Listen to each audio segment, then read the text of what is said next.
कोलकाता का एक गांव माधवपुर। ये महीना जनवरी का था और रात के तकरीबन 10 बजे थे। रात के सन्नाटे में झिंगुरों की आवाजें माहौल को थोड़ा डरावना बना रही थी। ऐसे में 2 लोगों के कदम गांव की तरफ बढ़े जा रहे थे। अरे वाह यार, आज तो मजा ही आ गया। सही कहा तूने, बहुत मस्त नाच किया था उस पतली कमर वाली लड़की ने, नहीं? यार काश वो हमारे गांव में भी होती तो पूरा जंगल पार करके उसका प्रोग्राम देखने दूसरे गांव नहीं जाना पड़ता। अरे यार कदम तेज तेज बढ़ा, मुझे तो ये सोचकर डर लग रहा है कि घर पर क्या बहाना बनाएंगे। अरे हम कुछ ही मिनटों में गांव पहुंच जाएंगे। वो देख, वो कच्चा रास्ता आ गया।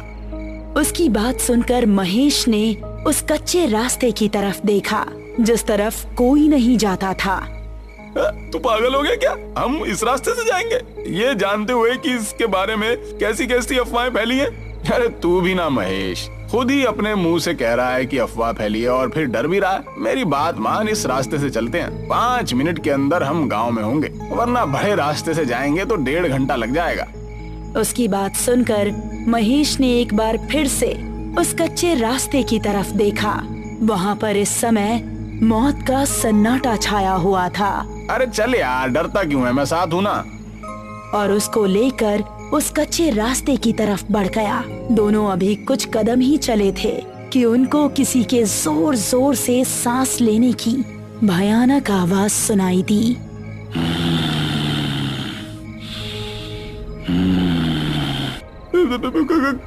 कौन है?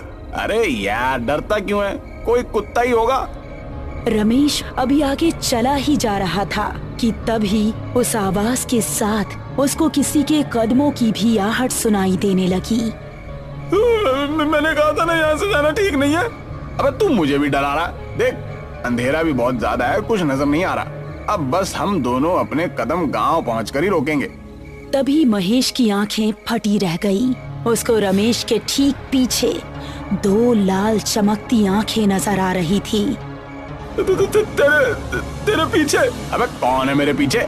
रमेश ने जैसे ही पलटकर पीछे देखा, किसी ने उसका पैर पकड़ा और उसको झाड़ियों में खींच कर ले गया। महेश, महेश बचाओ मुझे, महेश! वो बिजली की रफ्तार से रमेश की आंखों से ओझल हो गया। रमेश के डर का कोई ठिकाना नहीं रहा। वो दिल में बस खौफ लिए तेजी से गांव की तरफ दौड़ने लगा और जब तक वो गांव नहीं पहुंच गया, उसने अपने कदम नहीं रोके।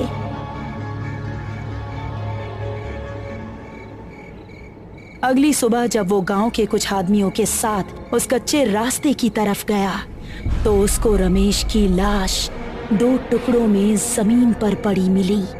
रमेश!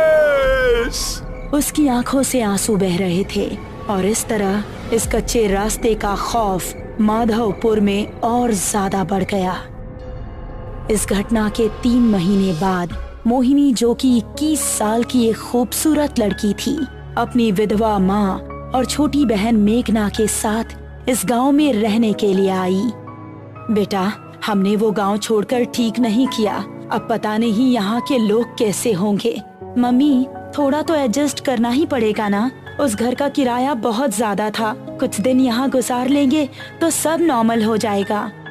वो तीनों अब माधवपुर के एक घर में रहने लगे। कुछ ही दिनों में उन्हें वो गांव अपना सा लगने लगा। मोहिनी उसी गांव के कुछ बड़े घरों में काम काज करके अपना घर चलाने लगी। पड़ोस में रहने वाला रोहित नाम का एक लड़का मोहिनी को दिल ही दिल में पसंद करने लगा था, लेकिन उससे बात करने में थोड़ा हिचकिचा रहा था। एक शाम जब मोहिनी अपना काम खत्म करके घर पहुंची तो उसको घर में मेघना कहीं नजर नहीं आई और माँ काफी परेशान दिख रही थी। माँ, मेघना कहाँ है? वो दोपहर के वक्त टहलने निकली थी लेकिन अभी तक घर नहीं लौटी। मैंने आसपास पता भी किया लेकिन वो कहीं नहीं है। मुझे तो अब बहुत डर लग रहा है, पता नहीं कहाँ होगी वो। अरे माँ, आप डरिए मत, मैं अभी उसको ढूंढ कर ले आती हूँ। इतना कहकर मोहिनी घर से निकली और आसपास के इलाकों में देखने लगी, लेकिन उसको मेघना कहीं नजर नहीं आई। फिर घर वापस आते वक्त उसकी नजर उसी कच्चे रास्ते पर पड़ी। हर जगह देख लिया लेकिन कहीं नहीं मिल रही। अब तो बस यही एक जगह बची है। हो सकता है कि वो यहीं पर हो। उसको जंगल जाना बहुत पसंद भी है। ऐसा कहकर वो उस रास्ते की ओर बढ़ गई। दोनों तरफ घना जंगल और उसके बीच से निकलता हुआ वो कच्चा रास्ता। अंधेरा होने पर वो बहुत ही भयानक लग रहा था, लेकिन छोटी बहन की तड़प उसको उस रास्ते की तरफ खींच कर ले गई। मेघना, क्या तुम यहाँ हो? उसको जवाब में मेघना की आवाज तो नहीं आई, लेकिन वही सांस लेने की आवाज आने लगी।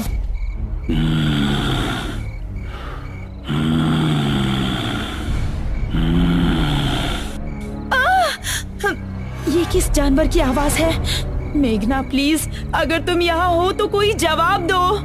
अब वो डरती डरती तेज तेज कदम बढ़ाने लगी।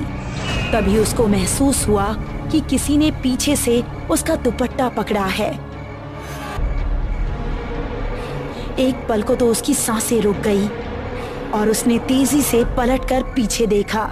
उसका दुपट्टा घनी झाड़ियों में फंसा हुआ था। हे भगवान, मैं तो डर ही गई थी। उसने झुककर अपना दुपट्टा निकालने की कोशिश की। झाड़ियों में काफी अंधेरा था और कुछ भी साफ नजर नहीं आ रहा था। तभी वो सांस की आवाज और भी तेज होने लगी और झाड़ियों से एक हाथ निकला जिसने उसका पैर पकड़ लिया। कौन है? छोड़ो! वो अब बेहद डर गई थी और अपना पैर छुड़ाकर तेजी से वहां से भाग निकली। उसको लग रहा था कि जैसे कोई उसका पीछा कर रहा हो, लेकिन उसकी हिम्मत नहीं हुई कि वो पीछे मुड़कर देखे। वो घबराती हुई ऐसी भागी कि सीधा वो जाकर अपने घर के अंदर ही रुकी। अरे मोहिनी बेटा, क्या हुआ? इतनी डरी हुई क्यों हो? मोहिनी कुछ बताती इससे पहले ही उसकी नजर मेघना पर पड़ी, जो कि उसी को देख रही थी। मेघना, कहाँ थी तुम? पता है हम कितने परेशान थे। दीदी माफ कीजिएगा, हमारी एक नई दोस्त बनी है, हम उसी के घर पर थे। मोहिनी को मेघना को घर में देखकर थोड़ा सुकून मिला, लेकिन उसके साथ जो हुआ था वो उसके दिमाग में अभी भी घूम रहा था। रात को मोहिनी अपने कमरे में सो रही थी तो उसको वही सांस की आवाज सुनाई देने लगी।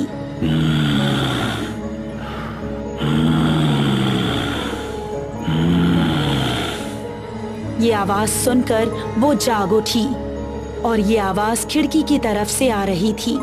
कौन है वहाँ? वो कमरे से निकली और घर के बाहर उसी मैदान में गई जो उसके कमरे की खिड़की के पीछे से दिख रहा था। कौन है? कौन हमारा नाम पुकार रहा था? मोहिनी ने गौर किया कि ये आवाज एक पेड़ के पीछे से आ रही है जिसके नीचे बहुत अंधेरा था। वो फिर भी हिम्मत करके उसकी तरफ कदम बढ़ाने लगी। जैसे ही वो उस पेड़ के पास पहुंची, किसी ने पेड़ के पीछे से निकलकर उसको कसकर गले लगा लिया। कौन है? छोड़ो हमें! अंधेरे में कुछ नजर नहीं आ रहा था, बस उन सांसों की आवाजें आ रही थी और महसूस हो रहा था कि जिसने भी उसको पकड़ा है उसका शरीर बेहद ठंडा है। बचाओ! बचाओ! उसकी चीखें सुनकर मेघना और उसकी माँ नींद से जाग गई। साथ ही पड़ोस में रहने वाला रोहित भी जाग चुका था। वो तीनों भागकर मोहिनी के पास पहुँचे तो देखा कि मोहिनी बेहोश पड़ी थी। मोहिनी, मोहिनी! रोहित ने उसको गोद में उठाया और उसको उसके कमरे में लेकर आया। क्या हो गया है मेरी बच्ची को? ये आखिर वहाँ पहुँची कैसे? माँ और मेघना दोनों बेहद डरी हुई थी। तभी मोहिनी को होश आ गया और उसने आंखें खोलते ही रोहित को सामने देखा। आप कौन हैं? मोहिनी, ये हमारे पड़ोसी हैं। यही तुम्हें यहाँ पर लेकर आए। तुम घर के पीछे क्या कर रही थी? मोहिनी ने अपने परिवार वालों को कुछ बताना ठीक नहीं समझा और उसने बात को टालते हुए कहा, कुछ नहीं माँ, वहाँ कोई कुत्ता बहुत देर से भौंक रहा था। उसकी आवाज हमें सोने नहीं दे रही थी, इसीलिए हम उसे वहाँ भगाने गए थे। आपको वहाँ अकेले नहीं जाना चाहिए था। हम सभी बहुत ज्यादा डर गए थे। शुक्र है आप ठीक हैं।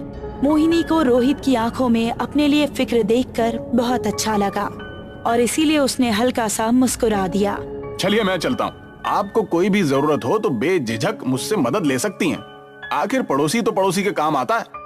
ऐसा कहकर रोहित वहाँ से वापस अपने घर चला गया। वो अपने बेड पर लेटा ही था कि उसको वही सांस लेने की भयंकर आवाज सुनाई देने लगी।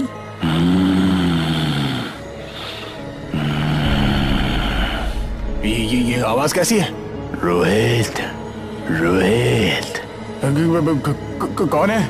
रोहित अपने कमरे से निकला तो उसने सुना कि वो आवाज उसके बराबर वाले कमरे से आ रही है।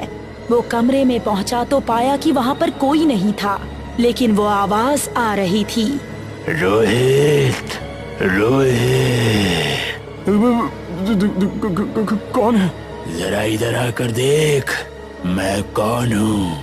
आवाज एक अलमारी के अंदर से आ रही थी। अब रोहित के चेहरे पर डर दिखने लगा।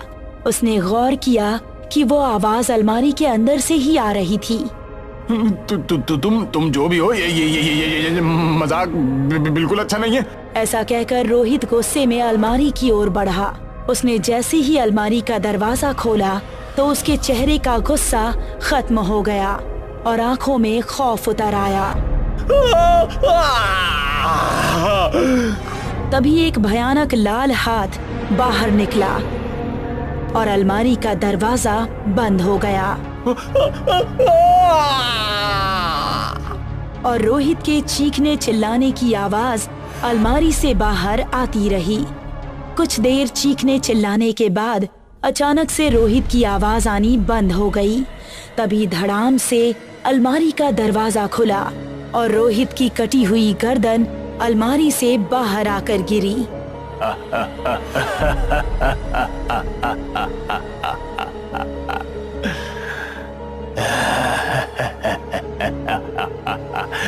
मोहिनी सिर्फ मेरी है, सिर्फ मेरी। आखिर क्या है उस कच्चे रास्ते का राज? वो भयंकर सांसें किसकी है और कौन है जो लोगों की जानें ले रहा है? मोहिनी की जिंदगी में अब आगे क्या होगा? इन सभी खौफनाक रहस्यों से पर्दा उठेगा इस कहानी के अगले पार्ट में जल्द ही।